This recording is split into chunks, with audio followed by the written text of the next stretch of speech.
2024 আমার জন্য খুব অসম্ভব ভালো একটা বছর ছিল। বয়স কি থাকে নাকি?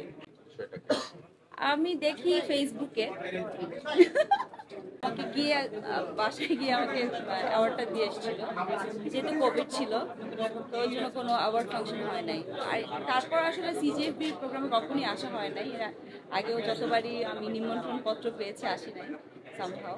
তো এবার ফার্স্ট টাইম সিজিএফবি অ্যাওয়ার্ডে আসলাম, আপনাদের সবার সাথে দেখা হবে এই জন্য। আসলে অনেক অ্যাওয়ার্ড শোতেই যাই না আমি, মোস্ট অফ দ্য টাইম একটু আই ডোন্ট নো কেন অ্যাওয়ার্ড শো গুলাতে আমার খুব একটা যেতে ইচ্ছা করে না।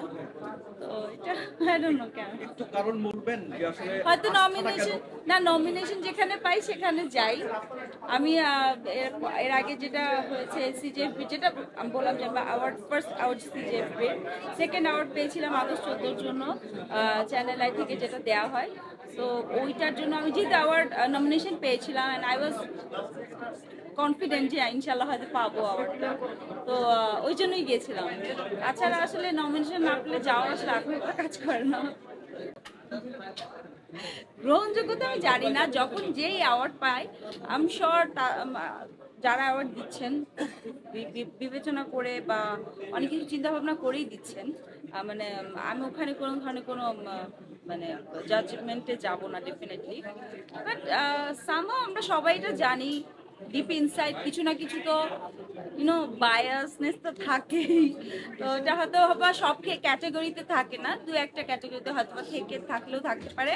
I am not saying about CJFB, I am saying about all of, মানে ওভারঅল যত ধরনের অ্যাওয়ার্ড হয়, মানে যত অ্যাওয়ার্ড হয় এখন তো অনেক অ্যাওয়ার্ড শো হয়। তো আগে আমরা শুধু মেরিল প্রথম আলোই পেতাম, এখন সিজেএফবি তো অনেক বছর ধরে অ্যাওয়ার্ড দিচ্ছে, অ্যাওয়ার্ড শো করছে।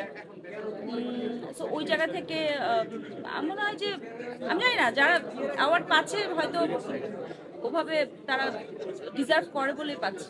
তো জীবনের প্রথম আমি আমি আমার ওভারঅল ক্যারিয়ারে আমি দুইটা অ্যাওয়ার্ডই পেয়েছি।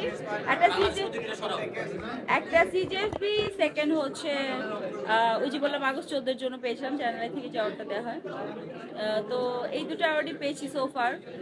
আর এই তো আমি জানি না, আমার এখনো হাই হোপস আছে যে ইনশাল্লাহ হয়তো কখনো কখনো কোনো না কোনো দিন কোনো ভালো কাজের জন্য ন্যাশনাল অ্যাওয়ার্ড হয়তো পেতেও পারি।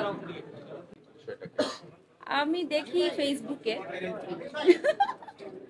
কারণ আমি তো এইসব অ্যাওয়ার্ড শোতে যাই না, আমাকে বলেও না। ওই ব্যাঙের ছাতার মতো যেসব অ্যাওয়ার্ড শোতে গুলো হয়, তো আমি আমি হয়তো বা ওই ক্যাটাগরিতে আসলে পড়ি না, তো আমি যাইও না। আমি I don't feel good about all of those award show, because আমার মনে হয় যে ওগুলা যেসব অ্যাওয়ার্ড যারা পাচ্ছেন, মানে আমি নাম মেনশন করবো না, বাট ওই ধরনের অ্যাওয়ার্ড শোগুলো আপনি যাদের যেসব অ্যাওয়ার্ড শোর কথা মানে মিন করছেন, আই ডোন্ট নো মানে ওগুলা, বাট যারা পাচ্ছে তাদের জন্য হয়তো বা ভালো, কারণ যে কোনো অ্যাওয়ার্ডই আমাদের শিল্পীদের জন্য অনেক বড় একটা বিষয়।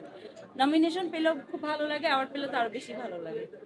বা কাজ পাবেন, আমার তো মোটামুটি এখন রেগুলার বেসিসে কাজ মানে অন এয়ার যাচ্ছে বা বের হচ্ছে। আলহামদুলিল্লাহ বেশ ভালোই সময় যাচ্ছে। 2024 আমার জন্য খুব অসম্ভব ভালো একটা বছর ছিল। হোপফুলি 2025ও ভালো একটা বছর সামনে আসতে যাচ্ছে, অ্যান্ড ভালো কিছু কাজের কথা হচ্ছে। নাটক নিয়ে মোস্টলি এখন ব্যস্ত, আর একটা ওয়েব সিরিজের কথা হচ্ছে। ইনশাআল্লাহ খুব শীঘ্রই আমি হয়তো জানতে পারবো ফাইনালি। এই সময় আগস্ট পর অনেকগুলো কাজই করেছি, কিন্তু ওইভাবে আসলে ওই ওই লেভেলে যেতে পারে নাই কাজগুলো। আই ডোন্ট নো ওয়াই, হয়তো বা আমি এখনো ওয়েট করছি আসলে আগস্ট 14কে বিট করার মতো একটা কাজ করার জন্য। বয়স কি থাকে নাকি? মানুষের বয়স তো আসলে আমার তো সময় কমে যাচ্ছে আমার মনে হয়। বিষয়টা হচ্ছে আপনি মানে এটা হচ্ছে একদমই আপনার ভিতরেরকার বিষয়। আপনি মন থেকে যতটা ইয়াং তত বোধ হয় আপনার ফেসে চলে আসবে। তো আমার মনে হয় যে আমি am getting younger at the same time older.